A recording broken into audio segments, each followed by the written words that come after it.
السلام عليكم اخواتي المشاهدات. اليوم في منير كيتشن غادي نشوفوا مع بعض وصفه تحضير مقبله. هاد المقبله تجي خفيفه بزاف و تري بريزونطابل، تحطيها لضيافك يعني تشرفك، وحتى الاطفال ياثيريهم الشكل تاعها وياكلوها.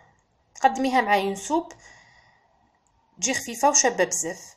نبدو بسم الله في المقادير تاع العجينه. عندنا هنايا 500 غرام تاع فرينه رطل، عندنا ملح، عندنا ملعقه اكل تاع سكر، ملعقه اكل تاع خميره الخبز، ملعقتي اكل نتاع حليب غبره، كاس صغير تاع زيت، وماء دافئ للعجن. نبدو بسم الله. نديروا الملح هو الاول،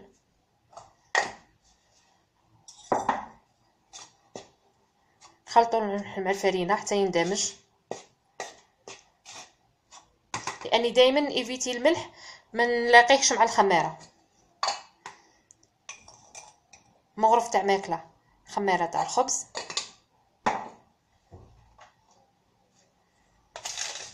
مغرف تاع ماكله تاع سكر،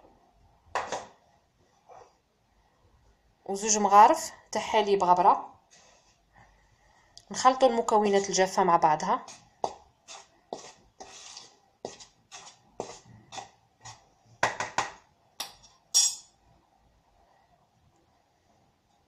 نديروا الزيت،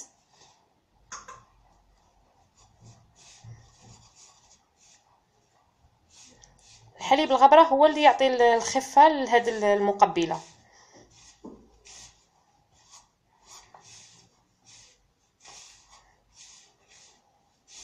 هاد المقبله تجيب مذاق رائع وتقديم اروع. نديروا الماء،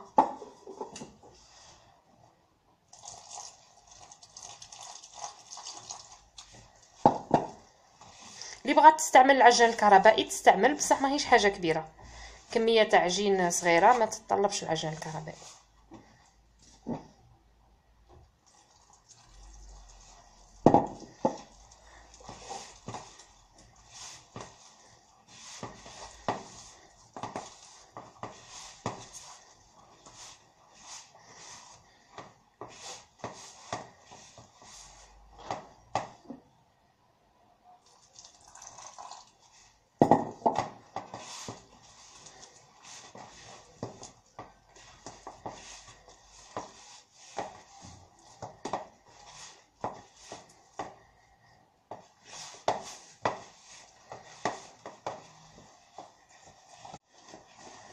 هاي نلموا العجينه تاعنا، نغطوها ونخلوها ترتاح في مكان دافئ حتى تختمر، ونتلاقوا من بعد باش نحضروا الحشو. اذا اخواتي، ها هي العجينه تاعنا بعد ما اختمرت. نوخروها بجهه ونشوفوا الحشو. الحشو عندنا بصل مقلي،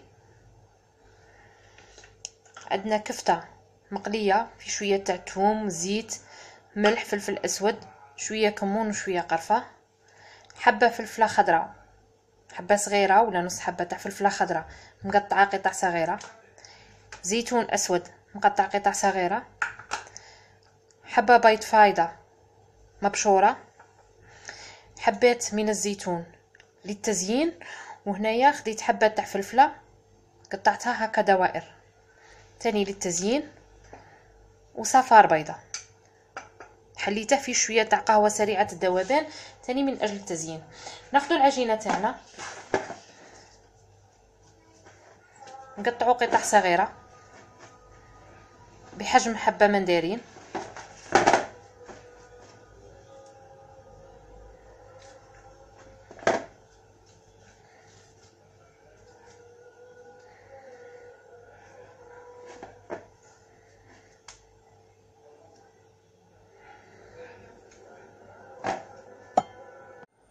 نبدأ أخواتي في تحضير الحشو. بسم الله.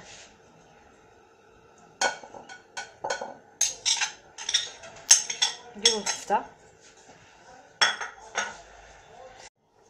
هنا مسألة الحشو تبقى مسألة اختيارية، كل وحدة تعمر الخبيزات تاعها باللافاخس اللي تبغيها على حسب الذوق تاعها.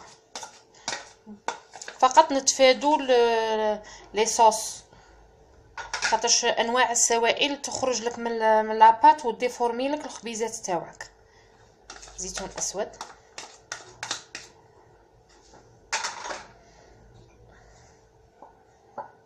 وبيض فايض. هنا ما عندي علاه نزيد التوابل، لان اللحم والبصل راه ديجا فيه التوابل.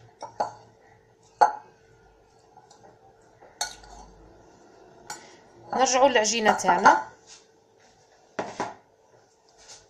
نصوبودرو لو بلان دو طرافاي بلا فارين. ناخذ اول قرص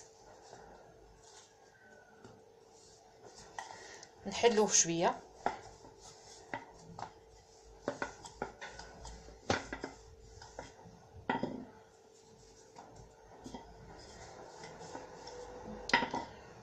وناخذ مقدار ملعقه اكل ولا ملعقه ونصف، نديروها في الوسط بهذا الشكل ونبلعوا عليها. فقط نعاود نذكركم الاخوات نتفادوا السوائل في لافاخس، السوائل يخسروها. نبلعوا عليها هكا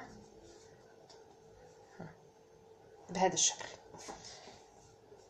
ناخذ قرص واحد اخر،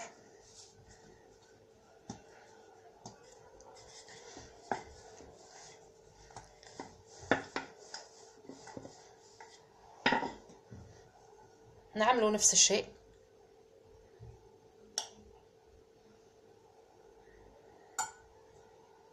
في الوسط ونبلعوا عليها.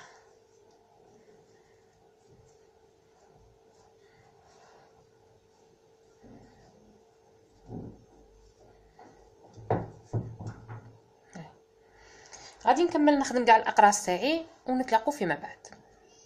اذا ناخذ اول قرص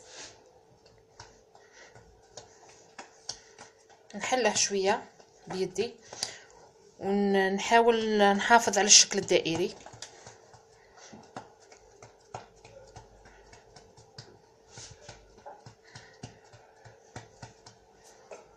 ناخذ سكين نفتحه من الجوانب الاربعه بلا ما نتوشي المركز تاع الدائره.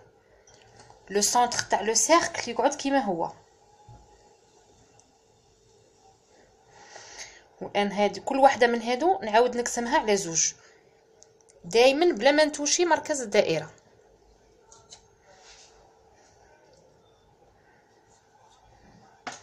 دركا نقبض هادو ندورهم، هادو هما اللي غادي يشكلوا من بعد لي بيتال تاع الورده.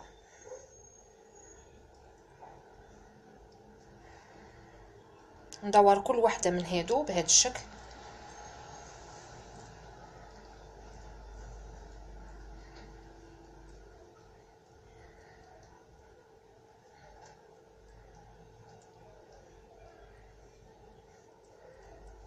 هنا كون تخرج لافارس، تخرج كفته ولا طون ولا اي حاجه اللي تكوني معمره بها الخبيزات تاعك ماشي مشكله. السوائل هما اللي يخسروا لا فورم تاع الورده. هاي بهذا الشكل نحطوها هنا وناخذ حبه ثانيه تاني لا ميم شوز، نحلوها شويه ونحافظوا على الشكل الدائري.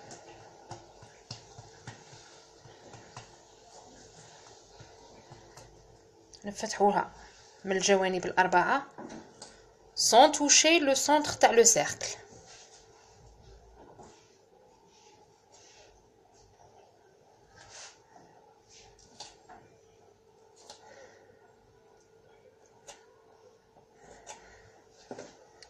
ان شاء الله الشكل يكون واضح للجميع.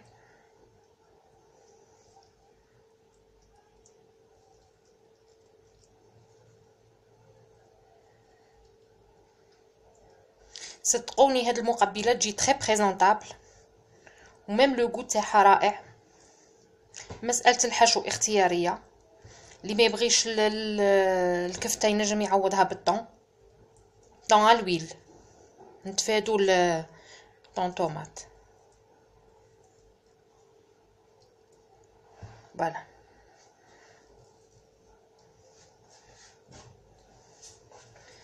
زيدوا الحبه الثالثه حتى يتسنى للجميع الفهم.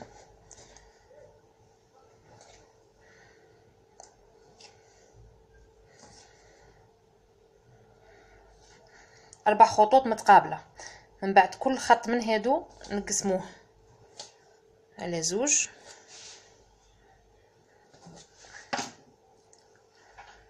وندوروا هادو.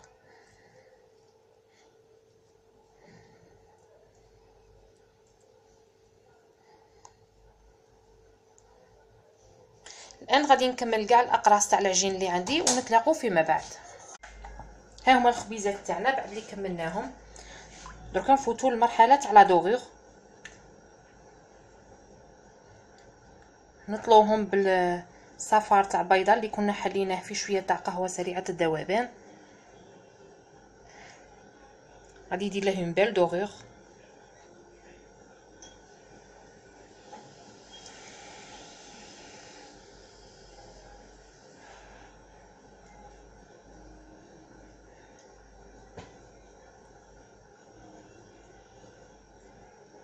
وصفه سهله ما عليكم الا تجريبها، وخلوا لي تعليقاتكم حول النتائج. صدقوني اخواتي اني ما نعطيكمش وصفه غير هكا لو كان ما نكونش مجربتها ومدايرتها شحال من خطره ومتاكده من نجاحها.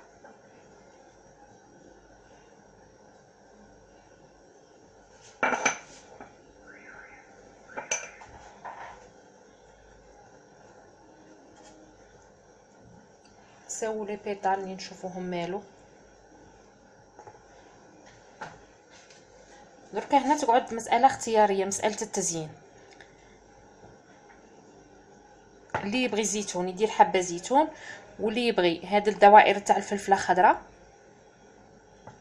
تعطيها شكل شباب. انا درت شويه بالزيتون وشويه بالفلفله لانه كلا المكونين راني دايرتهم في الوصفه. اللي يبغي الجبن يمكن اضافه الجبن ابيض ولا جبن احمر ولا مساله اذواق. هنا ثاني مساله اختياريه. درت خليط تاع سانوج وحبه حلاوه، لانيس ولا نيجيل. اللي يبغي يدير لي غراند بافو يدير، اللي يبغي يدير جنجلان يدير، واللي ما يبغيش يخليهم سامبل يخليهم.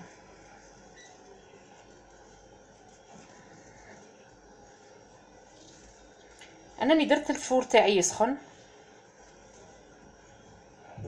على 180 درجه. ندخلوهم يطيبوا ونتلاقوا فيما بعد مع الوصفه جاهزه. هاي الاخواتي الان الوصفه جاهزه بعد ما خرجناها من الفرن. نتمنى تنال اعجابكم وتجربوها.